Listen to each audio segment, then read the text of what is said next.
hoje nós vamos dar algumas dicas sobre tratamentos que você que nos assiste pode adotar para melhorar o seu sistema imunológico. Nós estamos aqui com a doutora Mariela Kometic, ela que é infectologista.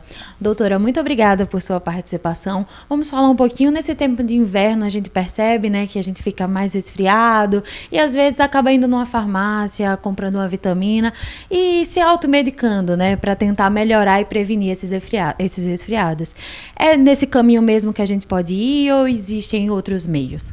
É muito importante você falar sobre a automedicação, porque a gente vê muitos pacientes acharem que a suplementação vitamínica é algo inócuo, ou seja, que não tem problema. Mas o que a gente pega de pacientes, às vezes, com hipervitaminoses, ou seja, excesso de alguma vitamina que foi direcionada pelo balconista da farmácia e com carência de outras vitaminas, então por isso que está adoecendo com frequência, é muito comum. Então eu oriento que a gente tem que, para cuidar do nosso sistema imunológico, manter todo o organismo em equilíbrio. E para isso a gente precisa de exames. É difícil a gente falar sobre suplementação sem a gente dosar o que está em deficiência. Então é importante esse direcionamento. Muitos pacientes também têm alterações de minerais, alterações hormonais que levam ao sistema imunológico ter essa diminuição, porque ele é muito dependente dos outros sistemas do nosso próprio organismo. Doutora, então a pessoa está ali percebendo que está ficando um pouco mais resfriada, que o sistema imunológico não está funcionando muito bem. Então, quando ele chega aqui no consultório, qual é a primeira coisa a se passar? Seria esse exame para ver como é que tá os outros sistemas? Depende muito de que tipo de infecção que ele está tendo de repetição. São viroses respiratórias de repetição, são herpes de repetição, aquelas lesões bolhosas em área genital ou até mesmo na área labial, na boca, no nariz. É candidíase de repetição, é infecção urinária de repetição. Qualquer infecção de repetição, ela sinaliza de que alguma coisa não está legal. Então, dependendo da infecção de repetição que tem, a gente tem uma estratégia terapêutica para a gente ver. Por exemplo, muitas vezes o paciente que tem infecções de repetição respiratórias, ele é um paciente alérgico, ele coça muito o nariz e quando a gente trata essa rinite, a gente aborta essas crises, porque ele fica com a mucosa muito inchada e a facilidade desses vírus penetrarem quando a mucosa está inflamada é muito maior. Então, a gente precisa direcionar o tratamento e qualquer suplementação dependendo do quadro infeccioso de repetição que esse paciente tem.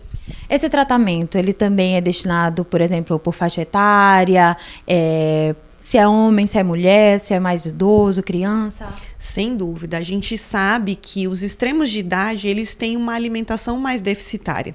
Então, a suplementação, tanto nas crianças quanto no idoso, ela é diferente. A vida adulta, a gente acaba tendo um aporte calórico maior, então a gente tem menor deficiência. Não que você não possa necessitar de suplementação na vida adulta. A gente tem que ter muito claro que, às vezes, a gente gasta dinheiro à toa. As vitaminas, elas têm uma absorção, quando a gente toma em comprimido, dependendo da dose, muito baixa. Então, você fala, eu tomo e parece água de pote, que é um termo que se usa muito aqui.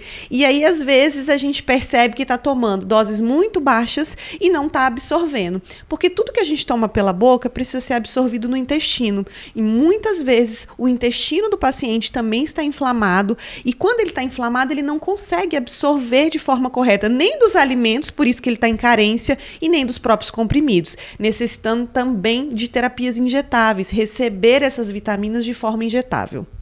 Doutora, uma outra coisa que a gente escuta muito falar é a importância da atividade física, né? Então, eu mesma tenho um sério problema com a atividade física e acredito que quem nos assiste também pode ter aquela preguiça, não quer fazer, mas a gente escuta muito que é muito importante. Então, essa prática de atividade física, ter um hábito que seja mais saudável, também influencia no sistema imunológico? É difícil a gente falar que não. Hoje a gente sabe, tem diversos artigos científicos garantindo que a atividade física ela está envolvida na melhoria de diversas patologias, sejam elas psiquiátricas, cardiovasculares e até mesmo imunológicas. Então, ela deve ser inegociável. A pessoa tem que entender que aquilo faz parte do tratamento da melhoria dela ou até mesmo da prevenção de futuras doenças que ela possa ter. O que acontece muito, o que pode estar acontecendo com você, é que você fica sem disposição. Essa falta de disposição, ela pode ser contornada com um pré-treino. Não precisa ser remédios que aceleram o batimento, nada disso, porque muita gente tem restrição quando a gente fala de pré-treino, mas algo que te deixe um pouco mais animado e te ajudem nesse primeiro momento, até que a atividade física vire um hábito, te dá esse ânimo para você conseguir persistir, porque é constante e regular que a atividade física deve ser feita e ela nunca deve ser abandonada, porque o nosso organismo não sabe o que é final de semana e nem o que é férias. Então a gente precisa sempre manter essa atividade. É lógico, quando a gente está de férias ou no final de semana, a gente vai fazer uma atividade com menor intensidade, mas a atividade física, ela é inegociável. É isso, doutora. Então, além da gente ter esse hábito da atividade física, além de vir no consultório, ter um tratamento, né, ter um acompanhamento e uma melhor suplementação das vitaminas, quais são os outros hábitos que a senhora deixaria como dica para as pessoas também procurarem ter uma vida mais saudável e um sistema imunológico mais defensivo? Hoje, o acompanhamento multidisciplinar ele é muito importante. É com o educador físico para a gente fazer de forma correta e não se lesionar uma atividade física. Com a nutricionista para a gente ter melhores escolhas alimentares e sair dessa dieta, porque a gente fala, eu vou emagrecer, eu vou fazer uma dieta. Não é. É você aprender a comer de forma correta, até para não ter o efeito sanfona, para você não emagrecer demais ou engordar demais. Então, o acompanhamento multidisciplinar com o educador físico, com o fisioterapeuta, se for necessário, com a nutricionista, é o que há. E o médico, ele vai tratar de toda a parte orgânica e de toda a parte que necessitar de medicamento ou de suplementação. Doutora, então, para a gente finalizar, é bom a gente deixar para quem nos assiste a importância de ter um sistema imunológico bem, um sistema imunológico funcionando. Sem dúvida. As pessoas me perguntam por que eu devo ir a um infectologista, por exemplo.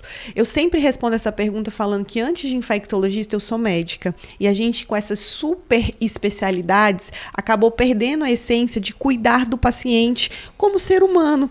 E ele tem várias queixas que quando a gente vai investigando aqui, a gente consegue perceber que precisa de ajuda, como você. Olha, eu não consigo persistir na minha atividade física. Ela não é uma queixa de doença, mas é algo que a gente pode, dentro do consultório, moldar, melhorar, suplementar algumas coisas que podem dar ânimo.